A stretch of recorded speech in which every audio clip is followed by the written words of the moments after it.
Halo semuanya, perkenalkan nama saya Hana Naura Kapidani dari Fakultas Fisip jurusan Ilmu Komunikasi. Jadi di sini saya akan menjelaskan 12 prinsip komunikasi. Prinsip komunikasi adalah seperti fungsi dan definisi komunikasi. Prinsip-prinsip komunikasi juga diuraikan dengan berbagai cara oleh pakar komunikasi. Berikut ada 12 prinsip komunikasi. Yang pertama, komunikasi adalah proses simbolik. Lambang atau simbol salah satu kebutuhan pokok manusia. Lambang atau simbol adalah sesuatu yang digunakan untuk menunjukkan sesuatu lainnya berdasarkan kesepakatan kelompok orang meliputi kata-kata atau pesan verbal dan perilaku nonverbal. Lambang atau simbol bersifat sembarangan, suka-suka atau semena-mena. Nah, contoh di kehidupan sehari-hari saya itu seperti ketika saya bermain dengan teman saya, terus melihat orang lain atau teman saya sendiri menggunakan barang branded, itu saya dan teman-teman saya bisa berasumsi bahwa dia atau teman saya itu atau orang lain berasal dari keluarga yang kaya atau berada. Yang kedua ada setiap perilaku mempunyai potensi komunikasi. Komunikasi terjadi bila seseorang memberi makna pada perilaku orang lain atau perilakunya sendiri. Setiap perilaku manusia mempunyai potensi untuk ditafsirkan. Contoh dalam kehidupan sehari-hari saya juga itu ketika saya dan teman-teman saya sedang berkumpul dan salah satu teman saya terlihat sedang senyum-senyum atau senang, itu saya bisa menganggap bahwa teman saya sedang bahagia, senang, happy atau mendapatkan kabar baik dan sedang tidak sedih. Selanjutnya ada komunikasi punya dimensi isi dan dimensi hubungan. Dimensi isi disandi secara verbal, sementara dimensi hubungan disandi secara nonverbal. Dimensi isi menunjukkan muatan isi komunikasi, yaitu apa yang dikatakan. Dimensi hubungan menunjukkan bagaimana cara mengatakan juga mengisyaratkan bagaimana hubungan para peserta komunikasi itu dan bagaimana pesan itu ditafsirkan.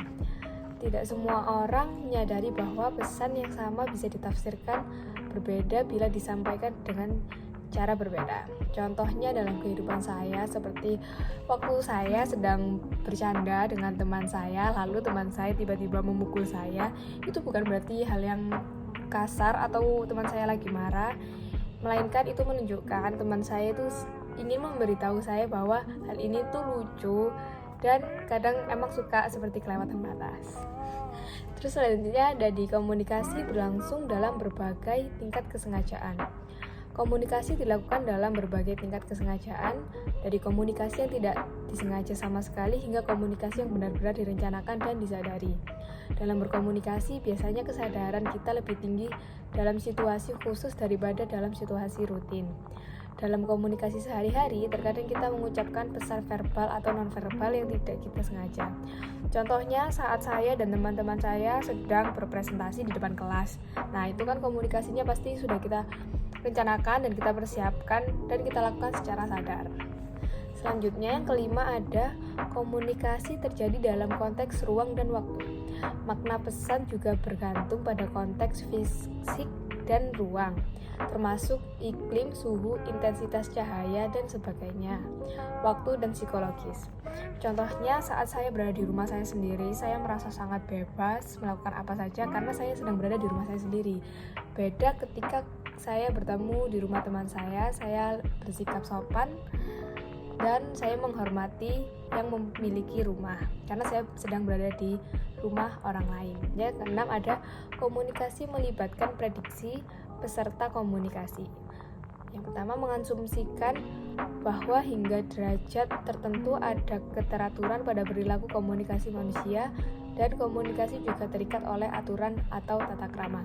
Contohnya seperti saya meminta maaf kepada guru saya ketika saya terlambat memasuki kelas atau memasuki pelajaran.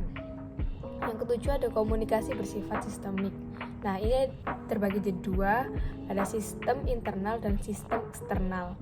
Di sistem internal, seluruh sistem nilai yang dibawa oleh individu ketika ia berpartisipasi dalam komunikasi, yang ia kerap selama sosialisasinya dalam berbagai lingkungan sosialnya.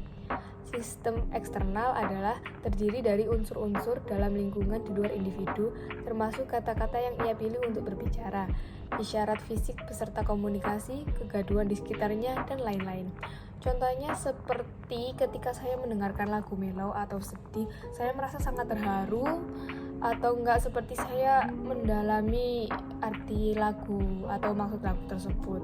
Berbeda lagi dengan teman saya yang berada di samping saya, itu dapat menganggap bahwa lagu tersebut terlalu sedih atau mungkin berlebihan. Jadi teman saya ini merasa tidak suka dengan lagu itu. Selanjutnya ada prinsip komunikasi. Semakin mirip latar belakang sosial budaya, semakin efektiflah komunikasi. Komunikasi yang efektif adalah komunikasi yang hasilnya sesuai dengan harapan para pesertanya atau orang-orang yang sedang berkomunikasi. Kesamaan dalam hal-hal tertentu, misalnya agama, ras, atau suku, bahasa, tingkat pendidikan, atau tingkat ekonomi akan mendorong orang-orang untuk saling tertarik pada gilirannya. Karena kesamaan tersebut, komunikasi mereka menjadi lebih efektif. Contohnya ketika saya bertemu teman baru di UPN, itu awalnya saya kayak kenalan dulu online gitu. Terus lama-lama saya sama teman saya itu sering bertukar cerita. Terus makin lama makin akrab. Ini karena dirasa memiliki sifat yang sama gitu dan memiliki latar belakang yang cukup sama. Selanjutnya ada komunikasi bersifat non-sekuensial.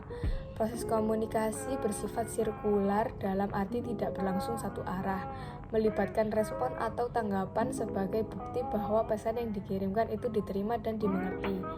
Orang-orang yang berkomunikasi dianggap setara, misalnya komunikator A dan komunikator B, bukan pengirim dan penerima, sumber dan sasaran atau yang sejenisnya. Contohnya saat saya dan teman saya sedang belajar, seperti ketika sedang belajar UTBK, sama-sama saling mengajari satu sama lain.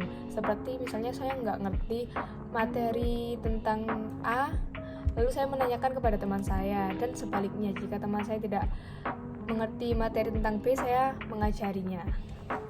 Selanjutnya ada komunikasi bersifat prosesual, dinamis, dan transaksional. Komunikasi juga tidak mempunyai awal dan tidak mempunyai akhir, melainkan proses yang sinambung. Dalam proses komunikasi ini, para peserta saling mempengaruhi, seberapa kecil pun pengaruh itu, baik lewat komunikasi verbal ataupun lewat komunikasi nonverbal. Implikasinya adalah para peserta komunikasi berubah, dari sekedar berubah pengetahuan hingga berubah pandangan.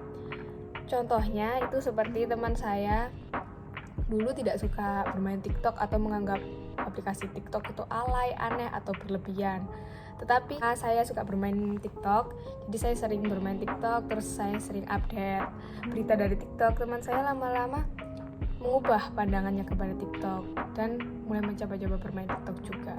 Selanjutnya ada prinsip komunikasi bersifat irreversible. Suatu perilaku adalah suatu peristiwa. Oleh karena merupakan peristiwa, perilaku berlangsung dalam waktu dan tidak dapat diambil kembali. Prinsip ini seyogyanya menyadarkan kita bahwa kita harus berhati-hati untuk menyampaikan pesan kepada orang lain, sebab efeknya tidak dapat ditiadakan sama sekali meskipun kita berusaha meralatnya. Contoh dalam kehidupan sehari-hari saya, seperti ada orang lain atau teman saya gitu ngejat saya tanpa ngerti kebenarannya dan tanpa memikirkan orang lain. Nah, setelah itu saya marah dan teman-teman saya ikut marah, memarahi dia, lalu dia meminta maaf. Tetapi kata-kata yang telah dia ucapkan itu nggak bisa bikin saya lupa gitu sama kata-katanya. Jadi selalu ada di ingatan saya itu dan selalu membekas. Selanjutnya yang terakhir ini ada komunikasi bukan panacea untuk menyelesaikan berbagai masalah. Dalam artian bahwa komunikasi bukanlah panacea atau obat mujarab untuk menyelesaikan persoalan atau konflik itu. Karena persoalan atau konflik tersebut mungkin berkaitan dengan masalah struktural. Agar komunikasi efektif, kendala struktural harus juga diatasi. Contohnya, konflik antar etnis yang kerap terjadi di Indonesia bukan semata-mata disebabkan komunikasi yang tidak baik.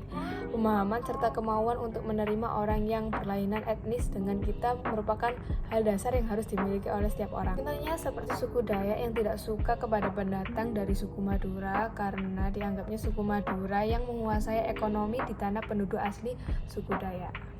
Nah, sekian penjelasan saya tentang 12 prinsip komunikasi ini. Semoga dapat dipahami. Terima kasih.